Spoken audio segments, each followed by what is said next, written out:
good morning, ladies. It's wonderful to see you. Thank you so much for joining me. I'm Tamara Ward, and I serve as the Executive Director of Move Colorado. And for many years, for 25 years, Move Colorado has been in the transportation advocacy space, really working on ensuring that we educate our elected leaders and others about the importance of a multimodal transportation system that is adequately funded. And it's no surprise to any of us on this call this morning that that continues to be a place of opportunity. Our funding is not at levels that we need.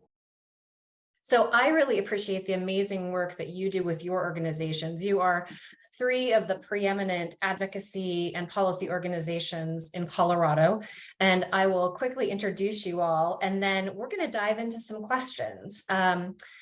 We're joined this morning by Kathy Shull, the Executive Director of Pro 15, Brittany Dixon, who serves as the Executive Director of Club 20, and Sarah Blackhurst with Action 22, their Executive Director. Ladies, thank you so much.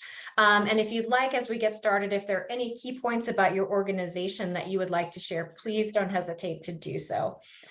But to just start off, a question that comes to mind for me is really to have that fully functioning multimodal transportation system. By having that, we're ensured that we're able to move goods and services. We're able to support our different industries, be that the healthcare industry, the tourism industry, the oil and gas industry. Everyone needs a system that is functional. And as representatives of your organizations, what are some unique needs that you have in your region of Colorado that you'd want to make sure folks understand? And Kathy Shull, may I start with you? It'll be fine. I don't know that what we have in our region will be any much unique or different than what Club 20 or Action 22 will have. But the thing that I have really noticed lately is not a lot of emphasis on road maintenance. And I know we've got EV charging stations out here. I think that's great, but even those vehicles have got to have a good road surface to drive on. And the amount of potholes, the amount of uneven roads out here is really getting to a crisis situation, and I'm not seeing a lot of emphasis put on that. The other one is shoulders, especially in our rural roads. We have the huge oil and gas industry out here, but we also have a huge agricultural industry, and if you've got somebody going down the road with a combine, there's no place for them to move off of the road, and we're getting into that season right now as we start. I think sometimes we've got away from the basics of what transportation is, and you got to have that infrastructure, those building blocks, before we can grow any more lanes, before we can add electric vehicles. I mean, even if we talk about transit, those same buses are driving on those same roads, and it tears up equipment. It ruins the life of your car. I thought I hit somebody the other day when I hit a pothole, and I actually turned around and went back to make sure that there wasn't somebody laying in the road and they had a warrant out for me. But that's how bad the potholes were. So, and it's things like that. And then it's things like many years ago, all of us got taken away our snow plowing at nighttime, but it never came back. Now, I guess we've survived, but it also kind of is one of those things that I'm like, why? Why should we be the ones that don't have the snow plows out, especially on the main arteries, the main state roads? So that's kind of in a nutshell, some of the things I'm looking at and some of the things I'm really concerned and don't seem to be being addressed year after year. So some of the fundamentals seem to be Just, lacking. yeah, right down to the basic, road structure. Sure.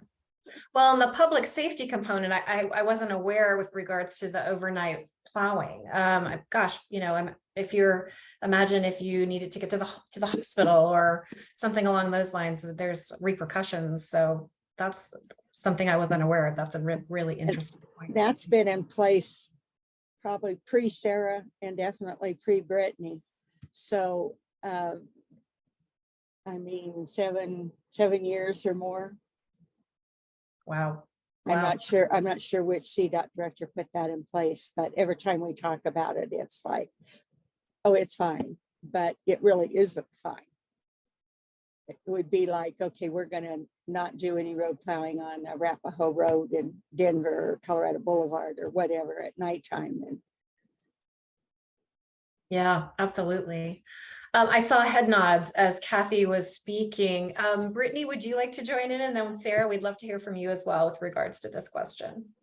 I definitely resonate with Kathy's issues over in Pro 15 territory, and I'm sure Sarah does as well in Action 22 territory.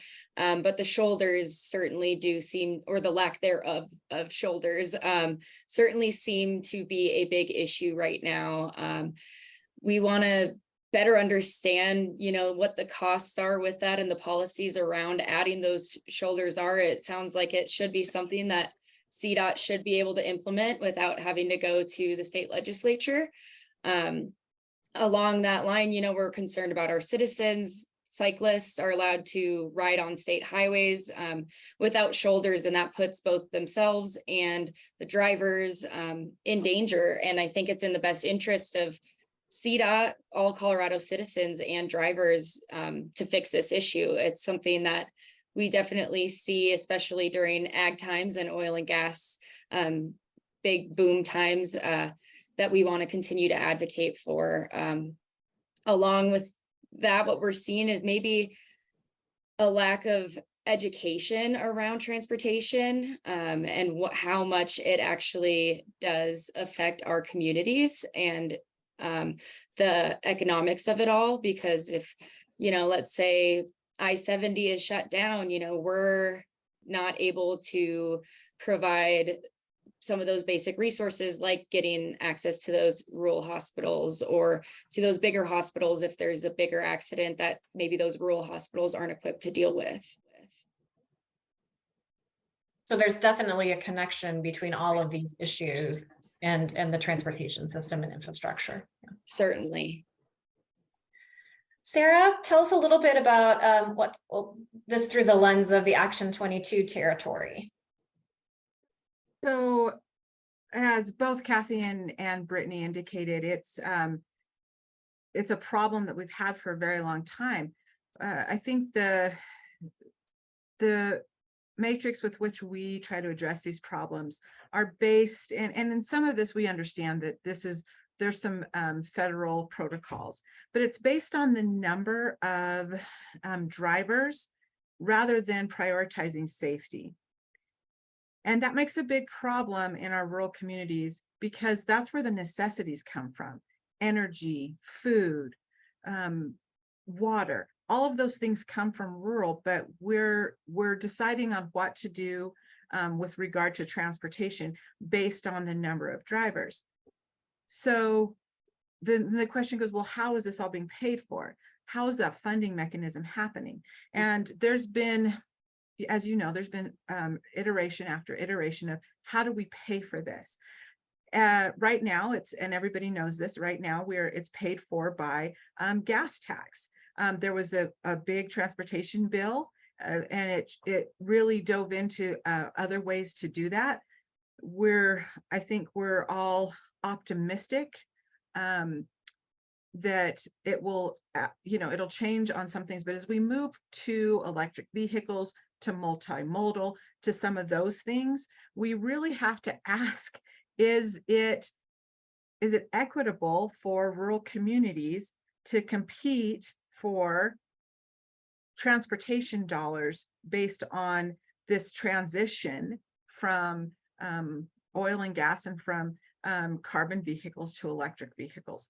So these are not easy questions. These are not, there's no easy solution.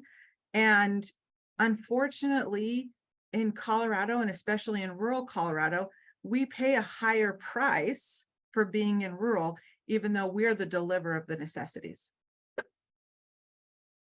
That's a very valid point.